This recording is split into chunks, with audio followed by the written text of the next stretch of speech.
లింగమయ్యను చంపాలనే ఉద్దేశంతో బేస్బాల్ బ్యాటుతో మరి ఇక్కడికి వచ్చి బేస్బాల్ బ్యాటుతో తల మీద కొట్టి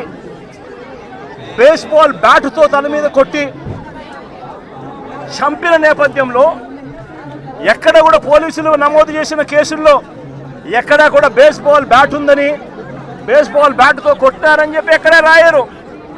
ఏంది చిన్న చిన్న కర్రలతో గొడవ జరిగిందని, ఆ దొమ్మిలో ఏదో జరిగిపోయిందని వక్రీకరించే ప్రయత్నమే జరుగుతూ ఉంది. ఇక్కడ ఆశ్చర్యకరమైన విషయం ఏమిటంటే పోలీసులు విచారించిన 8 మందిలో 5 మంది మాత్రమే లింగమయ్య కుటుంబీకులు. మిగిలిన 3 పోలీసులు సాక్షులుగా చేర్చిన మిగిలిన 3 తెలుగుదేశం పార్టీకి సంబంధించిన నిందితులకు సంబంధించిన సన్నిహితులను సాక్షులుగా మరో 3 పోలీసులే చేర్చడం అన్నది నిజంగా లా అండ్ ఆర్డర్ అన్నది ఏ స్థాయిలోకి దిగజారిపోయింది, పోలీసు అనే వ్యవస్థ ఏ స్థాయిలోకి దిగజారిపోయింది అని చెప్పడానికి నిజంగా ఇంతకన్నా వేరే ఉదాహరణ కూడా అవసరంలా. అంటే వీళ్ళే మనుషులను తప్పించేదానికోసం సాక్షులను కూడా వీళ్ళకు కావలసిన సాక్షులను మాత్రమే వీళ్ళు ఇప్పుడే యాడ్ చేసుకొని దానికి మళ్ళా లింగమయ్య అన్న భార్యతో ఏలుముద్ర చేయించుకొని వీళ్ళంతకు వీళ్ళే కేసును బిల్డప్ చేస్తూ ఉన్నారనంటే ఇంతకన్నా దారుణమైన పోలీసు వ్యవస్థ ప్రపంచ చరిత్రలో ఎక్కడైనా ఉంటుందా అని అడుగుతూ ఉండ.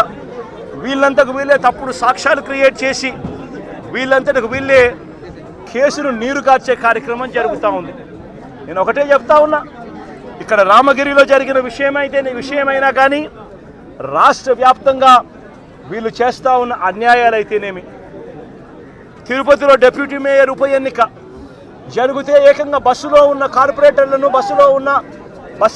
కార్పొరేటర్లను ఏకంగా పోలీసులు ఆధ్వర్యంలోనే అడ్డగించి ఏకంగా బస్సులో ఉన్న కార్పొరేటర్లు బస్సులో ఉన్న ఎమ్మెల్సీను ఏకంగా పోలీసుల ఆధ్వర్యంలోనే కిడ్నాప్ తీసుకొని పోవడం ఏ స్థాయిలోకి దిగజారిపోతా ఉందో నేను అడుగుతా ఉన్నా.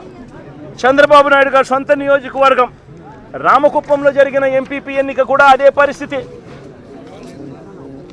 ఇదే మాదిరిగా దౌర్జన్యంతోనే ఎన్నిక జరిగించే కార్యక్రమం చేసినారు. పశ్చిమ గోదావరి జిల్లాలో జరిగిన అత్తిలి ఎంపీపీ ఎన్నిక చూసినా ఇదే దౌర్జన్యమే కనిపిస్తుంది. ఎక్కడా వీళ్ళకి సంఖ్యాబలం లేదు, అయినా కూడా దౌర్జన్యంతోనే గెలవాలి అని చెప్పి దౌర్జన్యాలు చేసిన పరిస్థితులే కనిపిస్తూ ఉన్నాయి. విశాఖపట్నంలో కూడా ఇప్పుడు ఏం జరుగుతూ ఉంది? 98 మంది సభ్యులుంటే 56 మంది సభ్యులు వైఎస్ఆర్సీపీ బీఫామ్ మీద వైఎస్ఆర్సీపీ సింబల్ మీద గెలిచిన వాళ్ళు. మరి తెలుగుదేశం పార్టీకి ఎక్కడ ఉంది స్ట్రెంత్ అని అడుగుతా ఉన్నా. ఇక్కడ కూడా దౌర్జన్యం చేస్తూ క్యాంపులో ఉన్న వైఎస్ఆర్సీపీ సభ్యులను సైతం భయపెట్టే కార్యక్రమాలు చేస్తూ ఉన్నారు. ఇళ్లకు వెళ్ళి వాళ్ళ భార్యలను భయపడిస్తూ మీ ఆయన ఎక్కడున్నాడో చెప్పకపోతే మిమ్మల్ని స్టేషన్లో పెడతామని చెప్పి భయపడిస్తూ ఉన్న పరిస్థితులు ఈరోజు రాష్ట్రంలో కనిపిస్తూ ఉన్నాయి. మరోవైపున చూస్తే రాష్ట్రంలో హత్య రాజకీయాలు ఏ స్థాయిలోకి దిగజారిపోయాయి అంటే ఏప్రిల్ 6వ తారీఖున నంద్యాలలో నంద్యాలలో ఈ మధ్యనే సిరివెల్ల మండలంలో యార్లగడ్డ కాన్స్టిట్యున్సీ ఇందూరు ప్రతాప్ రెడ్డి అని చెప్పి మా పార్టీకి సంబంధించిన మండల కన్వీనర్ ప్రతాప్ రెడ్డిపై దారుణంగా హత్యాయత్నం చేశారు.